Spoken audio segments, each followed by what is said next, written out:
Alors bonsoir tout le monde, ce soir on va parler de la loi des serments. On est au chapitre 8. Alors vous allez voir ce soir qu'en fait, quand on a bien compris la base, ça va tout seul. Il faut comprendre, je pense que vous l'avez déjà vu un petit peu, que lorsqu'une personne prend sans permission, donc il vole quelque chose à quelqu'un, à un certain moment il va être obligé de lui rendre. Si maintenant il ne peut pas lui rendre parce que il est plus présent, il est cassé, non, il ne peut pas lui rendre, il va devoir payer et même un knas en plus. Ça veut dire une taxe de plus du fait qu'il ne lui rend pas exactement ce qu'il lui a pris. Des fois, ça peut être le double, des fois, ça peut être un cinquième de plus. Si en plus de ça, il va faire un serment qu'il ne lui avait pas volé, alors là, il va payer encore en plus parce qu'il a fait un mensonge. Et en plus de ça, il va devoir ramener un sacrifice de pardon parce qu'il a fait une déclaration mensongère. Maintenant, la question, elle est simple. Imaginez qu'il va faire un serment de mensonge, mais pas sur le fait qu'il a volé, sur le fait qu'il ne l'a plus, par exemple, ou pas sur le fait même qu'il a volé. Il est d'accord qu'il est chez lui, mais pas parce qu'il a volé, parce qu'il l'a trouvé, ou parce que... Un peu différent. Mais il est d'accord que c'est chez lui, donc il lui dit, ne t'inquiète pas, ça va arriver, je vais te le rendre, donc ne t'inquiète pas de ce côté-là. Donc d'une certaine façon, est-ce que le mensonge qu'il a fait, le fait d'avoir nié, mais en fin de compte, il n'a pas tout nié puisqu'il va lui rendre. Donc l'autre, déjà, il est calmé. Je sais que je vais le retrouver. Donc, est-ce qu'on va quand même l'obliger à payer un cinquième, de payer le double ou pas? Est-ce que le fait qu'il a fait un mensonge dans son serment, il va quand même demander pardon parce qu'il a quand même dit un mensonge ou pas? Et c'est ça la question de ce chapitre. Alors, imaginons d'abord qu'une personne va voler le bœuf de son ami et qu'il va faire la shrita, va le manger. Ou alors il va le vendre à quelqu'un d'autre. Et maintenant, le propriétaire arrive et lui dit hey, tu m'as pris mon taureau. Et en plus de ça, j'ai entendu que tu l'as mangé ou que tu l'as vendu. Et que lui, il dit c'est vrai, je l'ai volé. C'est vrai, je suis d'accord. Donc, je vais te le rendre. Quoi qu'il se passe, je vais te le rendre. Quelle que soit la façon, tu l'auras. Mais par contre, c'est pas vrai, je l'ai pas mangé ou je l'ai pas vendu. Et qui prête serment sur le fait qu'il n'a pas vendu ou qu'il n'a pas abattu. Et puis on se rend compte qu'il a menti. Sur le fait même qu'il a dit oui, c'est vrai, je l'ai volé, l'autre se calme. Il dit ok, c'est bon, je sais que je vais retrouver mon argent. Donc maintenant, je m'en fous comment il a battu, il est là, il n'est pas là. Je vais retrouver mon argent. Le fait même que ça l'a calmé, il ne doit pas payer le 1/5 en plus et non plus ne doit pas apporter un offrande de culpabilité. Parce que, en fin de compte, le fait qu'il a menti n'est pas sur le dépôt. Il est sur autre chose. Mais sur le fait même qu'il l'avait, il n'a pas fait un serment mensonger. Pourquoi? Et la réponse est simple. Parce que si maintenant il avait avoué que pas seulement il avait volé, mais qu'en même temps, il l'avait vendu, est-ce qu'il aurait payé plus? Non. Donc, le fait même qu'il a avoué l'exempte de payer une taxe de plus. Donc, le serment n'a rien servi en soi. Le serment ne lui a pas enlevé le fait de devoir payer plus d'argent. Le serment a juste fait que, bon, il n'a pas vendu, il n'a pas mangé, mais ça ne change rien sur la loi du vol. Sur la loi du vol, il a tout avoué. Sur cette partie-là, il a avoué. Donc, il n'a pas besoin de payer une taxe de plus. Et ça, vous allez voir que maintenant, tous les cas que l'on va ramener, c'est ça qu'il faut avoir en tête. Est-ce que le serment va l'exempter de payer quelque chose? Et donc, il va devoir payer une taxe sur ce qu'il a fait le serment. Sinon, il n'a pas besoin de payer en plus. Donc, imaginez par exemple, quelqu'un qui vient et dit, ton bœuf a tué mon esclave. Il dit, mais non, il n'a rien fait. Ou alors, que l'esclave fait une réclamation à son maître, il lui dit tu m'as cassé une dent, tu m'as rendu aveugle, etc. Il dit mais moi j'ai rien fait. Le fait même que si il aurait avoué, il n'aurait pas dû payer. Donc, le fait même qu'il a fait un serment, il va devoir payer. Parce que qu'est-ce qui se passe maintenant? le fait de faire un serment, ça l'exempte de payer. Donc, si on se rend compte que le serment est mensonger, eh bien, il a une pénalité il a une pénalité parce que le serment lui a permis d'être exempté de payer. Mais si, de toute façon, il va payer, c'est juste une partie du fait qui est mensonger, sur ça, il ne doit pas payer de taxes. Maintenant,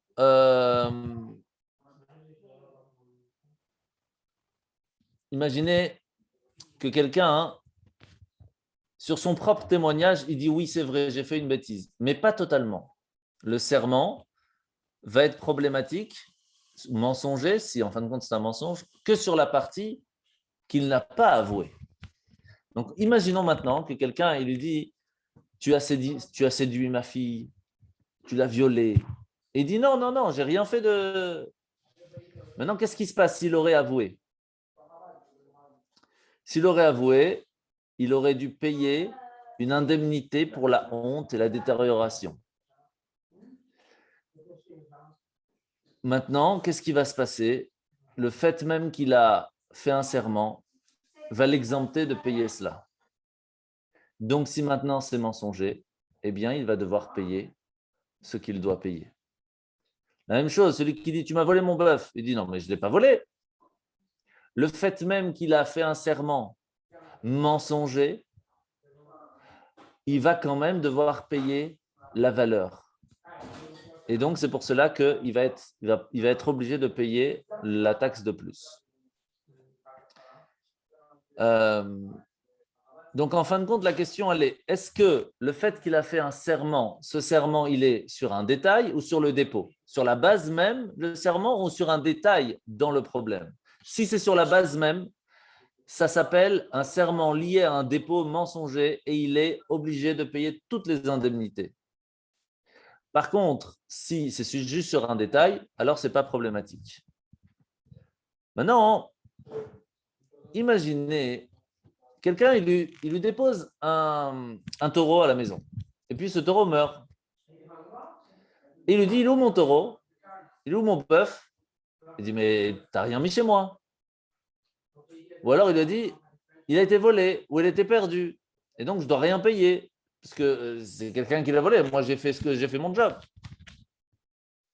Maintenant, qu'est-ce qui se passe? S'il aurait avoué, est-ce qu'il aurait dû payer? Non. Parce que celui qui garde gratuitement quelque chose, s'il y a quoi que ce soit qui se passe, il est exempté de payer. C'est-à-dire quelqu'un qui vient à la maison, il me dit, je dois partir tout de suite en vacances, je te laisse mon vase. Il revient, le vase est tombé par terre, il s'est cassé. Moi, je ne t'ai rien demandé, tu m'as juste demandé de le garder gratuitement. J'ai fait ce que je devais faire, je l'ai mis de côté, maintenant il est tombé, ce n'est pas de ma faute. Donc maintenant, que je fasse un serment sur le fait de comment il est tombé, que ce soit de ma faute ou pas de ma faute, je n'ai pas envie de dire que c'est de ma faute, donc je dis que c'est la faute de quelqu'un. En fin de compte, de toute façon, je ne dois pas payer. Donc, sur le fait même d'avoir menti, ça, je suis coupable, parce qu'on ne fait pas de serment mensonger de toute façon. Mais sur le fait maintenant que je dois payer une taxe, non, parce que de toute façon, je n'aurais pas dû être obligé de payer.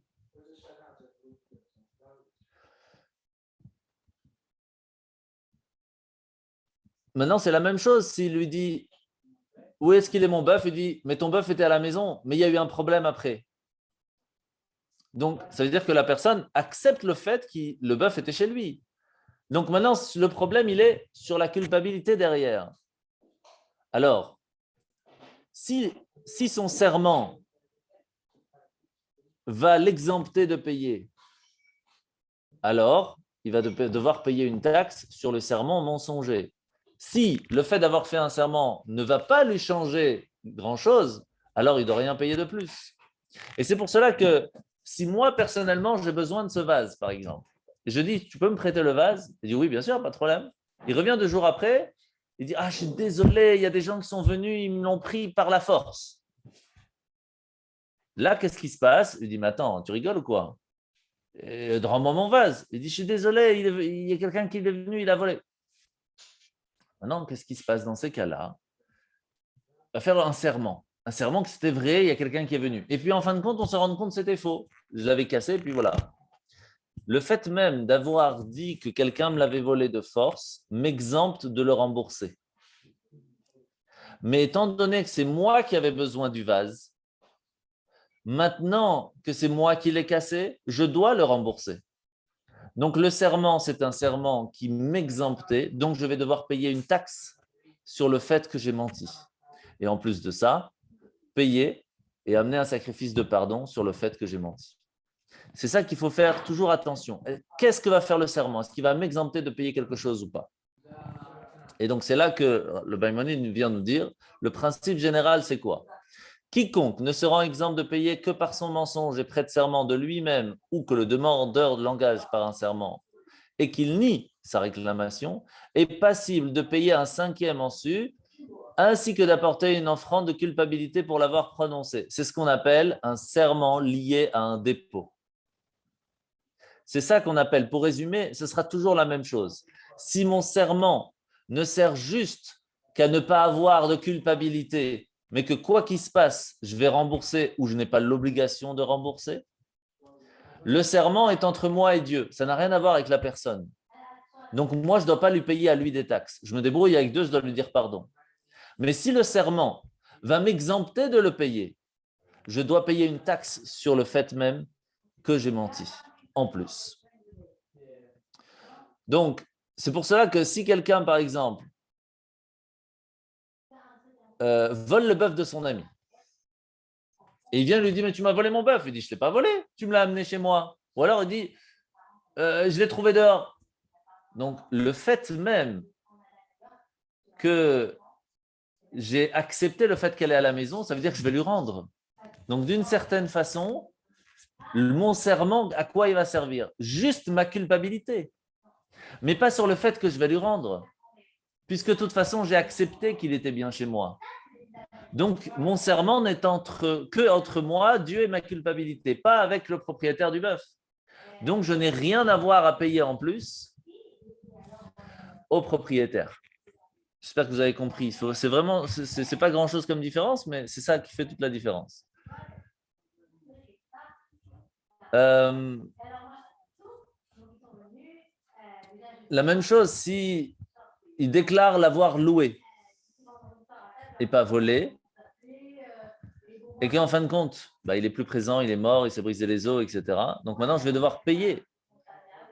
Donc, encore une fois, on va se poser la question, est-ce que le serment maintenant va m'exempter de payer au propriétaire du bœuf? Si oui, je dois payer une taxe de plus si c'est mensonger. Sinon, alors c'est qu'entre moi et Dieu parce que c'est juste une différence de culpabilité.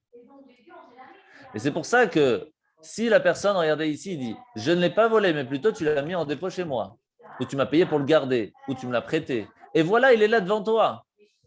Prends-le. » Dans ces cas-là, qu'est-ce qui se passe? La seule serment qu'il y a comme problème, s'il est mensonger, c'est entre moi et Dieu, parce que c'est entre moi et ma culpabilité. Mais par rapport au propriétaire, lui, il retrouve son bœuf. Donc lui, il n'a pas de problème.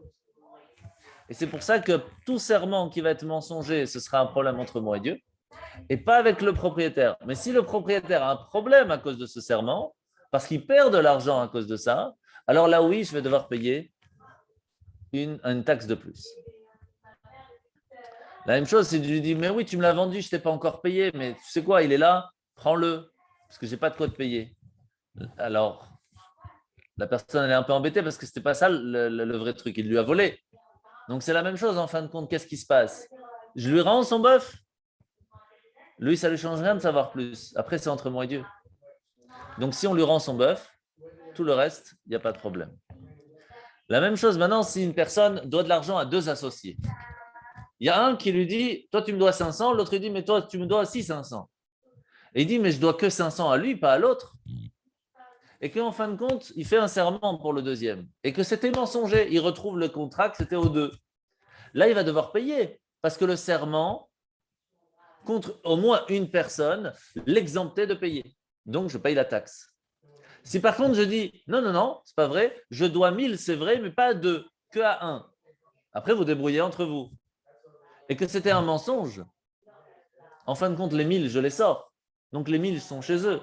Donc, après, ils se débrouillent. Donc, de mon côté, c'est qu'entre moi et Dieu. Ce n'est pas avec eux. parce qu'eux vont recevoir leur argent. Donc, c'est toujours cette question, est-ce que le serment va me faire sortir plus ou moins? La même chose, quelqu'un qui doit rembourser un prêt et qui dit non, je t'ai rien emprunté, et qu'en fin de compte, il y a une preuve, donc le serment l'exemple de payer le prêt. Donc, on paye une taxe de plus. C'est ça toute la différence. La même chose si maintenant, par contre, là c'est un petit peu différent. Vous avez appris dans les précédents chapitres qu'un serment sur des, comment on appelle ça, les carcaotes, sur un terrain, la culpabilité est un petit peu différente. Et donc, il n'y a pas les mêmes taxes. Là, on parle d'un objet, d'un animal. Donc, c'est des choses qui bougent. Ça s'appelle en hébreu des métal talim. Mais quand on parle d'un terrain, c'est un peu différent. Ce qui veut dire que, imaginez que quelqu'un vient et dit tu me dois 100 euros. Et plus que ça, si maintenant tu ne me les rends pas, j'ai le droit de venir dans ton champ et de prendre une partie de ton champ sur 100 euros. C'est-à-dire que j'ai une garantie. Et moi, je dis non, je ne te dois rien du tout. Et en même temps, il fait un serment mensonger. Est-ce que je vais devoir payer en plus ou pas? Non. Pourquoi? Parce que la personne a de toute façon une garantie. Elle peut aller chercher ses 100 euros dans le terrain. Donc, le fait même qu'elle, d'une certaine façon, elle dit moi, je suis tranquille, de toute façon, je vais le chercher, je les aurai, mes 100 euros. Donc, c'est qu'entre moi et Dieu la culpabilité. Par contre, s'il n'y a pas cette créance qui est présente, à ce moment-là, quand j'ai fait, Shalom, le mensonge, alors là, la personne qui est devant moi, le propriétaire, lui, il a peur maintenant, parce qu'on vient de faire un serment. Donc, il a peur, il ne va pas recevoir son argent. Le fait même qu'il a eu peur que moi, je sois exempté de payer, alors je vais devoir payer cette taxe de plus.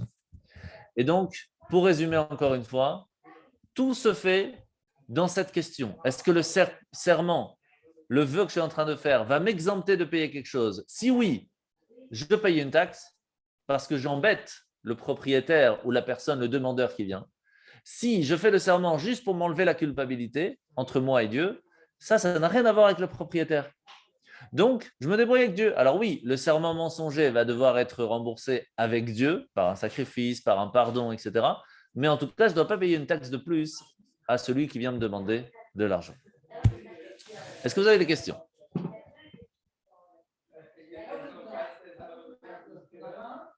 Pas de questions?